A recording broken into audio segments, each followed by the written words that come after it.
નમસ્કાર મિત્રો, પ્રધાનમંત્રી કિસાન સન્માન નિધિ યોજના એટલે કે PM કિસાન યોજના એ વિશ્વની સૌથી મોટી ડાયરેક્ટ ટ્રાન્સફર યોજનાઓમાંની એક છે। 2019ની લોકસભાની ચૂંટણી પહેલાં મોદી સરકારે વચગાળાનું બજેટ રજૂ કરતી વખતે આ યોજના લોન્ચ કરી હતી।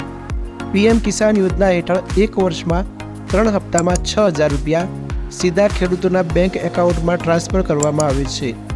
PM કિસાન યોજનામાં અત્યાર સુધીમાં 17 હપ્તામાં 9.25 કરોડ ખેડૂતોના બેંક એકાઉન્ટમાં 3.25 લાખ કરોડ રૂપિયા ટ્રાન્સફર કરવામાં આવ્યા છે। મિત્રો, વાત કરીએ આપણે 18મા હપ્તાની કે 18મો હપ્તો ક્યારે ખેડૂતોના બેંક એકાઉન્ટમાં જમા થશે। તો મિત્રો, PM કિસાન યોજનાનો 18મો હપ્તો 5 ઓક્ટોબરના રોજ રિલીઝ કરવામાં આવશે। અને મિત્રો, આ યોજના માટે તમારે eKYC હોવું જરૂરી છે, કારણ કે જો મિત્રો તમે eKYC નહીં કરેલું હોય તો 18મો હપ્તો તમારા ખાતામાં જમા થશે નહીં। માટે ફટાફટ તમે eKYCની પ્રક્રિયા પૂર્ણ કરી દો।